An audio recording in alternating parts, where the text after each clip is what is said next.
GamingBolt presents the top 15 things hardcore fans hated about E3 2018. The Electronic Entertainment Expo is a massive beast that's meant to cater to all kinds of audiences at once. Investors, shareholders, fans, developers, you name it. As such, it's hard to please everyone, but there were a fair few things that E3 viewers took issue with at this year's conference. Let's run down 15 of those things here. Next to no gameplay for some reveals. We're not just talking about shocking games like Neo 2, which didn't have any gameplay. There were even games like Battlefield 5 at EA Play, Wolfenstein Young Blood at Bethesda's presser, and Halo Infinite at Microsoft's show that either had no gameplay footage or very little. At least titles like The Last of Us Part 2 and Gears of War 5 got good gameplay reveals, even if they didn't have release dates. No release dates for many games. Death Stranding, Ghosts of Tsushima, Halo Infinite, Gears of War 5, Wolfenstein Young Blood, Rage 2, The Last of Us Part 2, and so on and so forth. So many games this year were teased, but offered no release dates before departing. While we have release windows like Rage 2, it's kind of disappointing to have so many hyped games with no idea when they'll be out. At least Resident Evil 2 Remake and Kingdom Hearts 3 were dated, right down to the month and day. Announcements of far-off games. Regardless of which conference you watched, everyone had at least a couple of games that weren't releasing anytime soon. Perhaps the biggest offender was Bethesda, which announced the development of Starfield and The Elder Scrolls 6, but also noted their release for the next generation of platforms. Now all it would have to do is take pre-orders to add insult to injury. Command & Conquer Rivals. We know what Electronic Arts are going for with Command & Conquer Rivals. Even though it butchers one of gaming's most hallowed franchises and we hate it, the goal behind it was obvious. However, devoting so much time during EA Play and having an esports style match with shoutcasting, especially when something like Battlefield 5 got very little exposure, just a mess all around. Fallout 76 and no human NPCs. It's one thing to confirm that Fallout 76 is online only and focuses on cooperating with or against other players. That ruffled its own share of feathers. However, while there will be random quest-giving robots and terminals, you won't encounter any human NPCs. So we won't find anyone like Burke or Three Dog in the game. There are no NPC raiders either.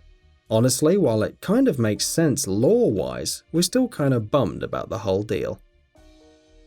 Jedi Fallen Order announcement. On paper, announcing Jedi Fallen Order, Respawn's Star Wars action title at E3 should have been a big deal. Heck, EA could have had a teaser trailer with just the logo and it would have been fine. Instead, it went with an awkward interview with Respawn's CEO Vince Zampella, who confirmed that yes, players can wield lightsabers and that the game would be set between Episode 3 and 4. The joy of subscription. Oh, Andrew Wilson. The CEO of EA has been at the center of every blame and controversy that the publisher has faced. However, when announcing an upcoming game streaming service while detailing Origin Access Premium, which is honestly a good deal for PC players, things seem pretty dandy. Unfortunately, Wilson's PR speak shone through, capitalized by the joy of subscriptions line that so many people hated. Again, there was a time and a place for this kind of spiel, and E3 wasn't it. Cryptic Death Stranding.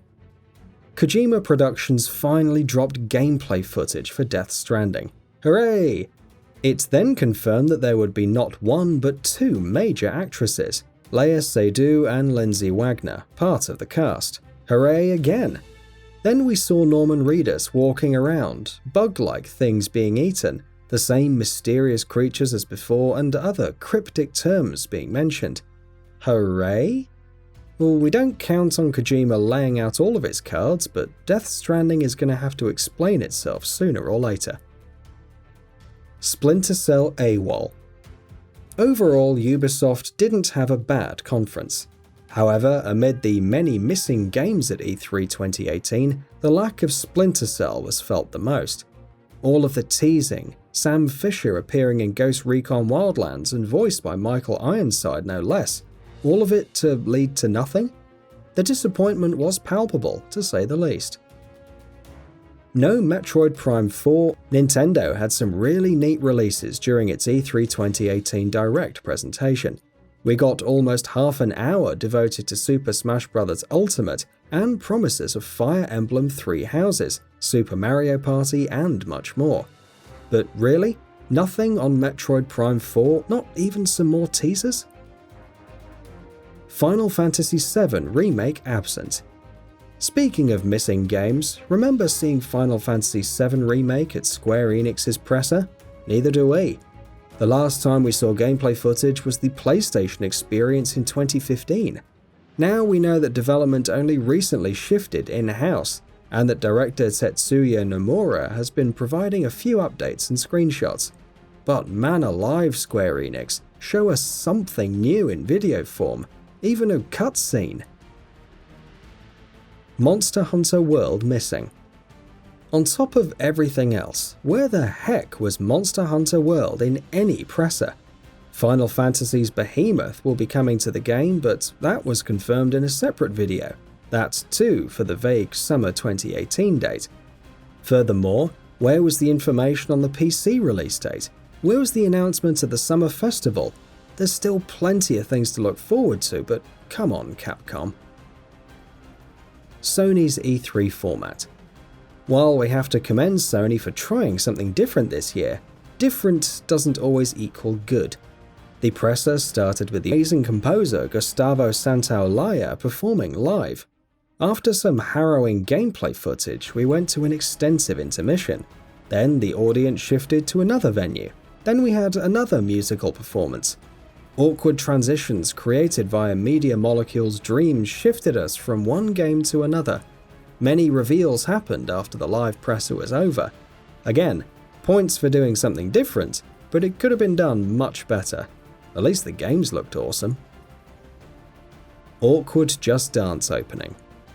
We should be used to Ubisoft opening its press conference with Just Dance. We should be used to several dancers dressed in zany makeup and clothes reflecting the game's aesthetic to perform on stage. This just felt more annoying than usual. Maybe it was the dancing furry. Perhaps it was the extended video beforehand. Either way, it was annoying, and it didn't help that there was another musical performance to come later in the same show. Pre- and post-show hosts. Finally, a personal pet peeve that bothered me this year with the pre- and post-show hosts. Some had bad timing and simply didn't hit their cues on time, especially when going to the post-show. Others had to buy time and went with blank stares into the camera for a good 10 seconds before speaking. And that about does it for this video. If you enjoyed what you watched and want to see more from GamingBolt, you can always hit that subscribe button and turn on the bell icon next to it. That way you will never miss any of our videos.